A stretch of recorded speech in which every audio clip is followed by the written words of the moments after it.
নমস্কাৰ। অনুবাদ বা ট্ৰেঞ্চলেশ্যন ইংৰাজীৰ পৰা অসমীয়ালৈ, অসমীয়াৰ পৰা ইংৰাজীলৈ আমাৰ পৰীক্ষাসমূহত আহি থকা এটা বিষয় হৈছে translation.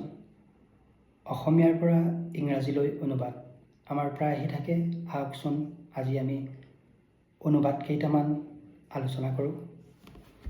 Translation with group verb.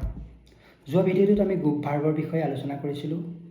সেয়েহে এতিয়া আমি ট্ৰেঞ্চলেশ্যন কৰিম গ্ৰুপ ভাৰ্বৰ সৈতে। উকিলে মক্কেলৰ হকে কাম কৰে। A pleader acts for his client. চোৰটো ঘৰৰ ভিতৰত সোমাল। The thief broke into the room. মই কিতাপখনৰ এটা নতুন সংস্কৰণ প্ৰকাশ কৰিম। I shall bring out a new edition of the book. মোৰ অফিচত মোক দেখা কৰিবা।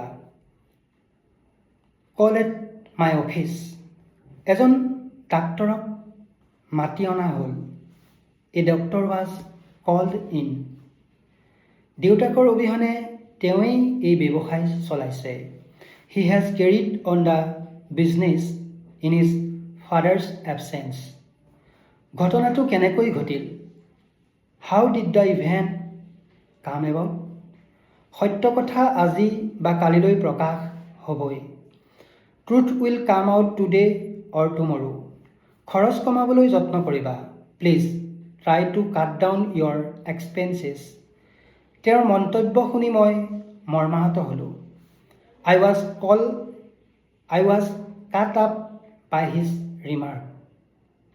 তেওঁৰ মন্তব্য শুনি মই মৰ্মাহত হ'লোঁ। I was cut up by his remark. আকবৰে সমাজৰ বহুতো কুৰীতি বন্ধ কৰিছিল। Akbar did away many evil customs of the society. বিপদত তেওঁৰ বন্ধুসকল আঁতৰি গ'ল। His friends fell away in danger. ককায়েক ভায়েকহঁতে কাজিয়া কৰিবলৈ ধৰিলে। The brothers began to fall out. টকাৰ অভাৱত তেওঁৰ পৰিকল্পনা ব্যৰ্থ হ'ল।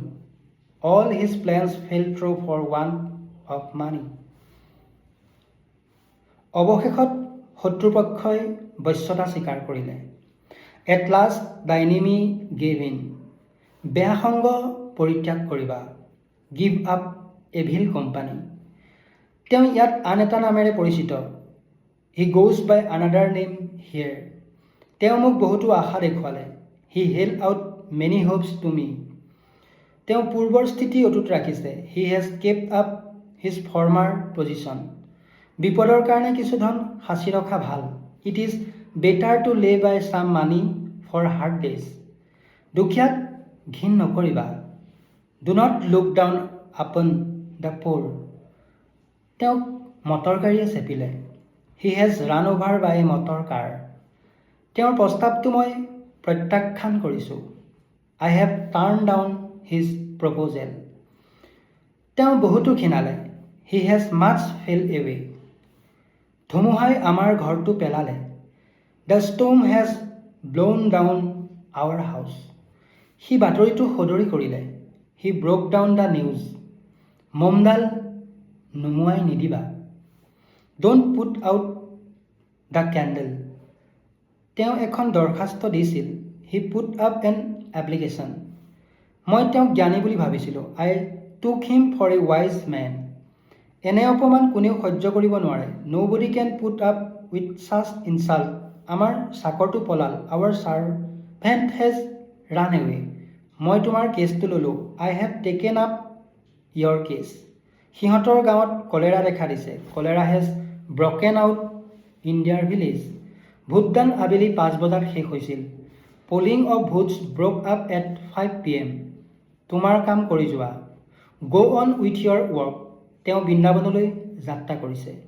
হি has set out for Vrindavan. তাক ঘৰৰ পৰা উলিয়াই দিয়া হ'ল। He was turned out of the house. হিচাপটো পৰীক্ষা কৰাচোন। প্লিজ টুক ইন টু দ্য একাউণ্টছ। তেওঁ সম্ভ্ৰান্ত বংশত জন্মগ্ৰহণ কৰিছিল। He came of a respectable family. তেওঁ কি কৈছিল মই বুজিব নোৱাৰিলোঁ। I could not make out what he said. I could not get at what he said.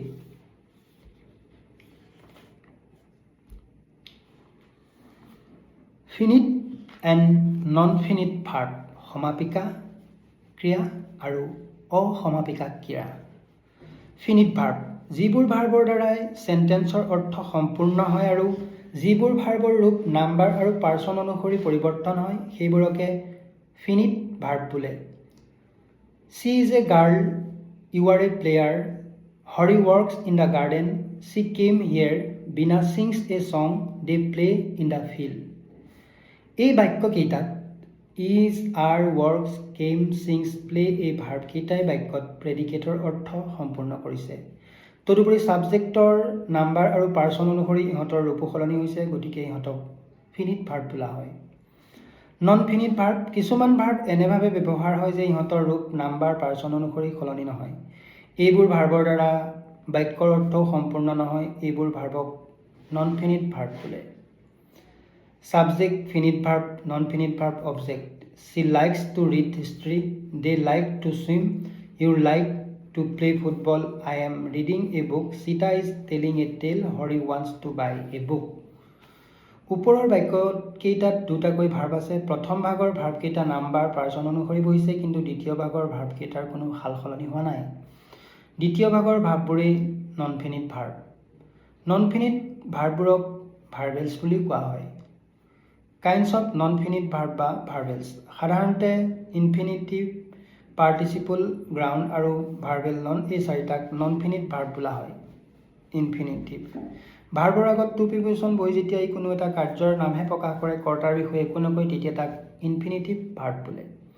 যেনে to forgive is divine, to err is human, to see is a live, I wish to go' there, it is time to leave, he tries to do the work, he is ready to go'. ইয়াত go', to forgive, to err, to see, to go', to leave, to do, to go' আদি ভাৰ্ববোৰে একোটা কাৰ্যৰ নামহে মাত্ৰ উল্লেখ কৰিছে।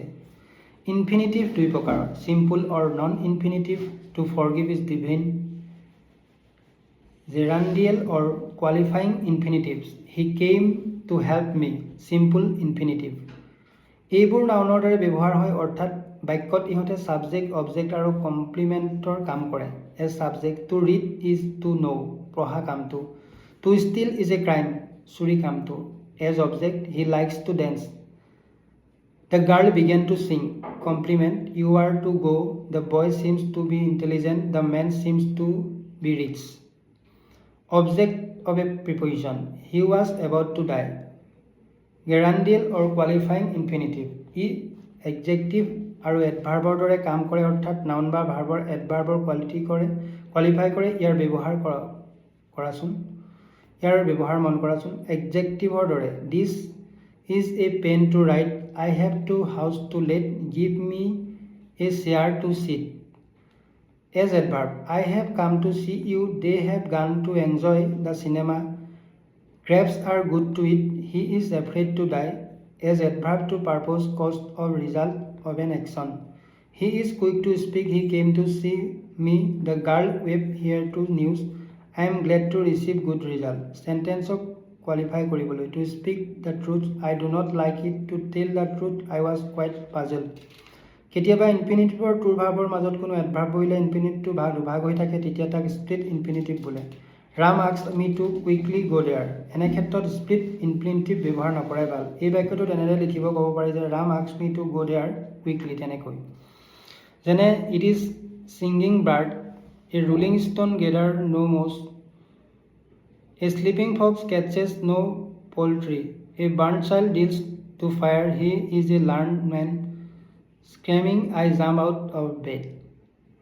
এই বাক্যকেইটাৰ প্ৰথমটোত ছিং ভাৰ্বৰ পাছত ইং যোগ দি ছিংগিং কৰা হৈছে, দ্বিতীয়টোত ৰুল আৰু তৃতীয়টোত শ্লিপ ভাৰ্বৰ পাছত ইং যোগ দি যথাক্ৰমে ৰুলিং আৰু শ্লিপিং গঠন কৰা হৈছে। এতিয়া ছিংগিং গান গোৱা চৰাই, শ্লিপিং ফক্স শুই থকা শিয়াল আৰু ৰুলিং বাগৰি ফুৰা শিল শব্দকেইটাই এডজেক্টিভৰ কাম কৰিছে। চতুৰ্থ বাক্যটোত বাৰ্ণ ভাৰ্বৰ পাছত টি যোগ দি, পঞ্চম বাক্যটোত লাৰ্ণ ভাৰ্বৰ পাছত ইডি যোগ দি গঠন কৰা হৈছে।